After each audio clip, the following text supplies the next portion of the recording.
একটি স্কুটি এবং একটি সাইকেলের মুখোমুখি সংঘর্ষের জেরে আহত হলো 3 জন। শনিবার দুপুর নাগাদ ঘটনাটি ঘটেছে ময়নাগুড়ি ধূপগুড়ি 31 নম্বর জাতীয় সড়কের ঝাজাঙ্গি সংলগ্ন এলাকায়।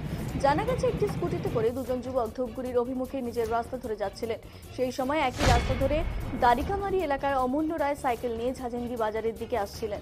সেই সময় স্কুটি এবং সাইকেলের সংঘর্ষ বাধে, যার জেরে স্কুটিতে থাকা 2 যুবক এবং সাইকেলে থাকা ব্যক্তি গুরুতর আহত হয়। পরবর্তীতে স্থানীয়রা তাদের 3 জনকে উদ্ধার করে হাসপাতালে পাঠায়। এদিকে ঘটনার পরে খবর দেওয়া হয় ময়নাগুড়ি থানা পুলিশকে। পুলিশ ঘটনাস্থলে এসে স্কুটিটিকে আটক করে। হাসপাতাল সূত্রে জানা গেছে, 3 জনের মধ্যে সাইকেল চালক অমূল্য রায়ের আঘাত গুরুতর হওয়ায় তাকে জলপাইগুড়ি সুপার স্পেশালিটি হাসপাতালে স্থানান্তরিত করা হয়েছে। নাম দীনেশ মহন্ত।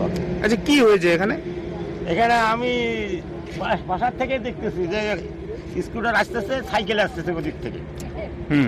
আসে এইখানে ধাক্কা দিয়ে ওদিকে ধরে গেল। একটা বয়স্ক ব্যক্তি, বয়স্ক সাইকেলওয়ালা বয়স্ক মানে আহত হয়েছে। আহত। স্কুটিতে কয়জন ছিল? স্কুটিতে 2 জন ছিল। 2 জন ছিল। এরা কি ধূপগুড়ির দিকে যাচ্ছিল?